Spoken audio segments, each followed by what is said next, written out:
Faz Oi, parte do show. tudo bem?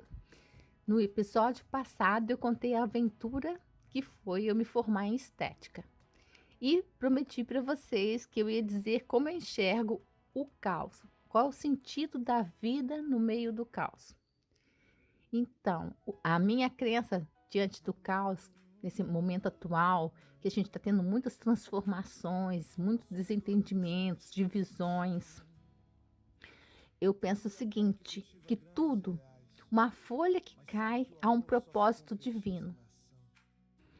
No caos, a gente tem que buscar o equilíbrio. Lembro que no episódio passado eu falei para a gente ficar atento que os extremos são muito perigosos, porque sai do equilíbrio. E o equilíbrio, ele produz firmeza, determinação naquilo que está acontecendo e ocorrendo.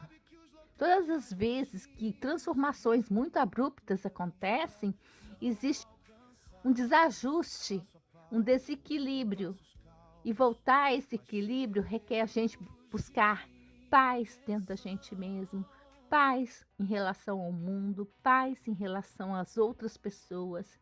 É um exercício, uma prática diante da arte, do caminho, do caos.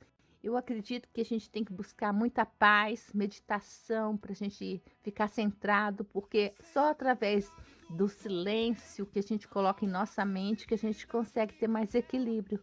Porque os pensamentos geram ações, ações geram reações, e para que a gente tenha realmente uma presença tranquila e que realmente faça a diferença, é importante a gente estar conectado com a nossa essência, buscar um lado mais tranquilo para a gente poder explorar uma visão diferente da existência, para que a gente possa aproveitar o tempo que estamos aqui. Então a gente deve pensar muito nessa qualidade de vida. E quando a gente pensa em qualidade de vida e associa com a arte, a gente cria uma energia, uma potência, uma sincronicidade.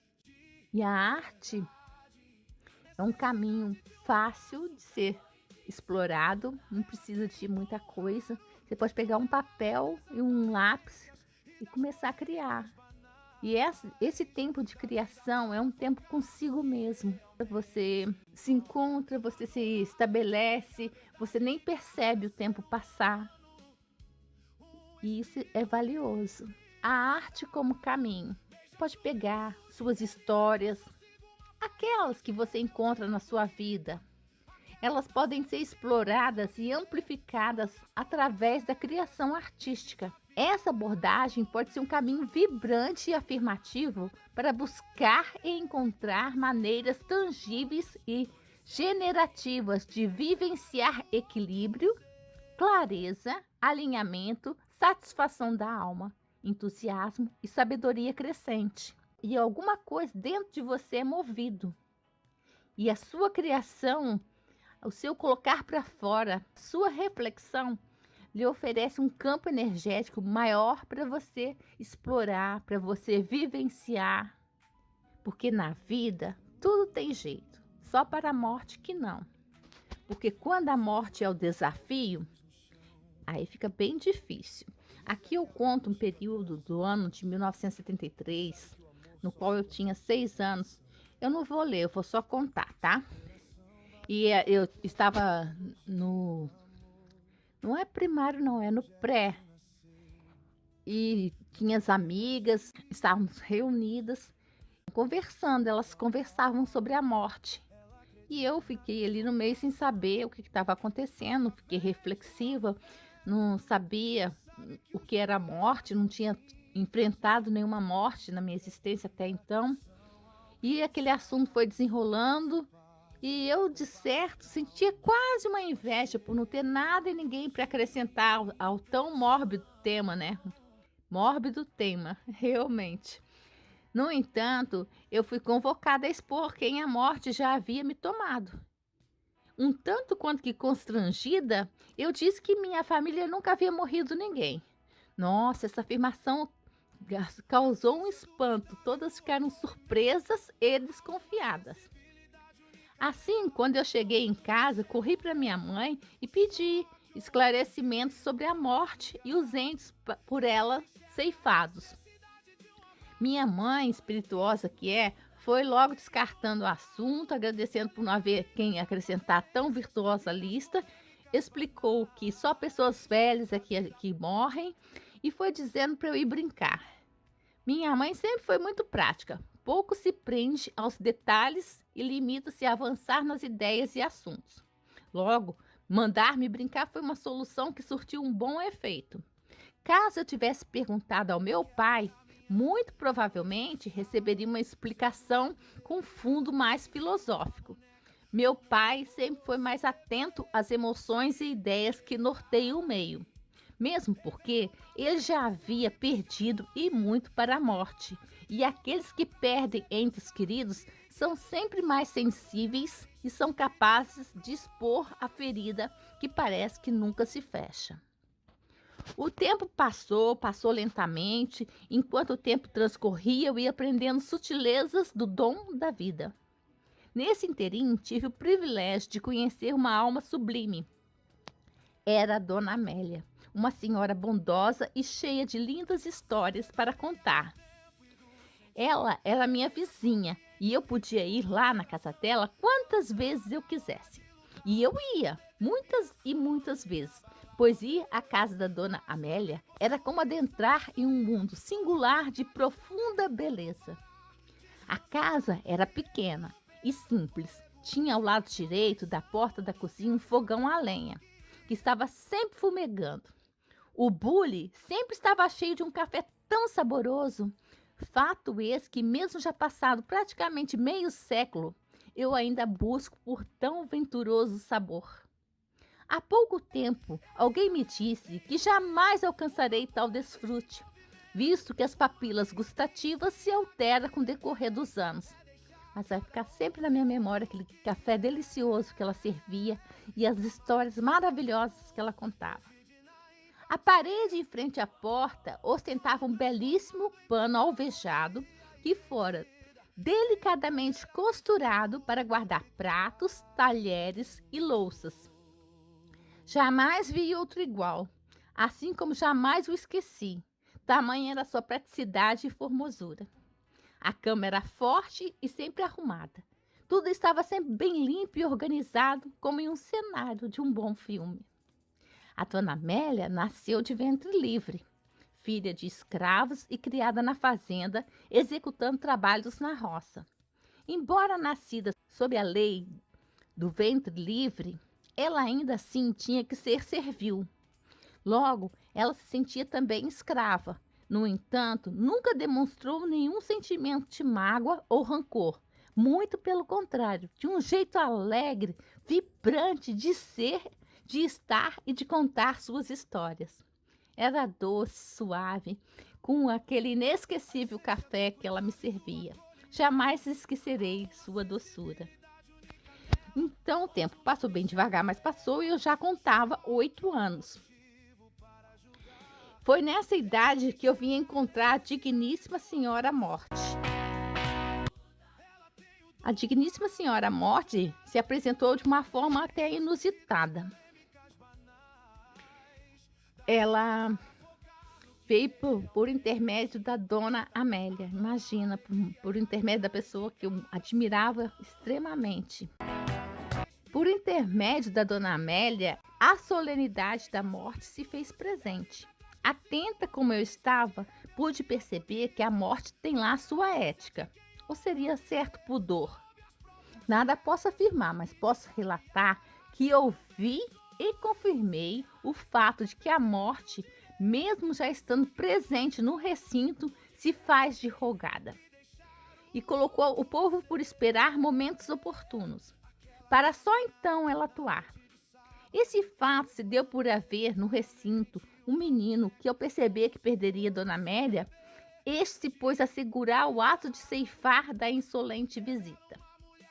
Enquanto ele estava ali, a morte não poderia ceifar a vida de Dona Amélia, porque a presença dele, o desejo dele que ela permanecesse, impedia que a morte ceifasse a vida da Dona Amélia.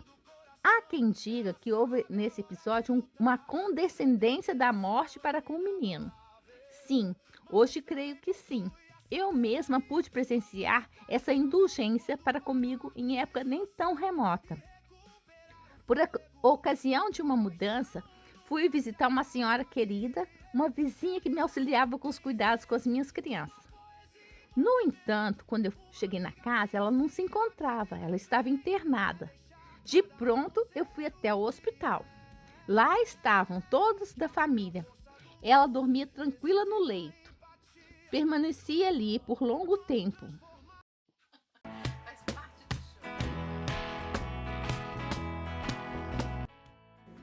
Ali permaneci por longo tempo. Eu segurava-lhe as mãos e conversava mentalmente com ela. Eu era muito agradecida pelo privilégio de ter participado da vida da Dona Maria. Fico ali conversando, agradecendo, recordando os bons momentos. Fico muito tempo mesmo. Eu perdi até a noção de quanto tempo fiquei ali. Dizem que fiquei muitas horas.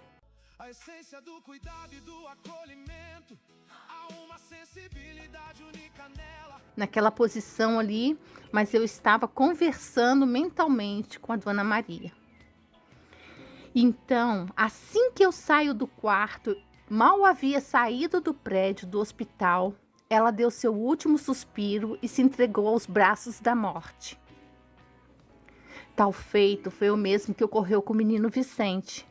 Com desculpas que precisavam que ele comprasse pó de café, esse mal saiu da casa da Dona Amélia, a morte agiu rapidamente e a levou para sua nova morada. A morte tem lá seus mistérios, né? Naquela época, esses mistérios eram infinitamente maiores para mim. Não que eu não o sejam ainda, sim são. Desconheço um tanto quanto. Entretanto, após tantas visitas inesperadas que essa senhora vem realizando em minha vida, sinto-me na obrigação de melhor conhecê-la. Não que eu queira fazer uma amizade íntima. Este não seria o caso, não agora. Quem sabe mais adiante.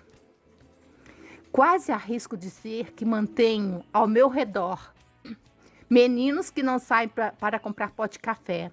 Muito menos permito que jovens amigas soltem as mãos de amigas idosas. Aqui não há uma disputa, pois bem sei o quanto o fluxo da vida tem lá sua força e poder.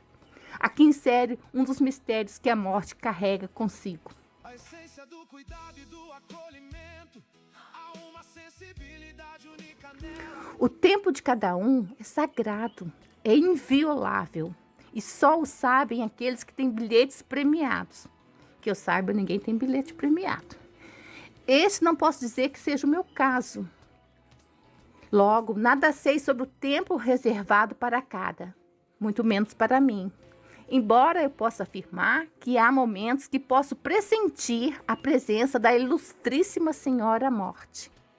Não sei se é o avançar da carruagem que me coloca diante de tantas vidas ceifadas.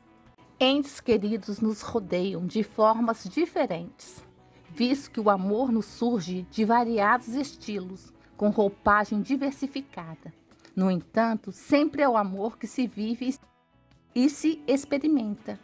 O amor é a fonte que nos permite viver cada novo dia e que coloca sentido nas adversidades que a vida insere. É preciso amar. Eu sei que não é fácil, eu sei que tem dias que a gente está numa vibração não tão legal assim, mas buscar vibrar sempre alto, buscar a natureza e entrar em contato consigo mesmo. Mantenha-se conectado consigo mesmo. Obrigada por estar acompanhando essa novela. Espero você no próximo capítulo. Eu vou contar sobre a boneca. Vou contar sobre a boneca que parecia um bebê de verdade. Essa história é muito linda. Eu quero que vocês as escutem.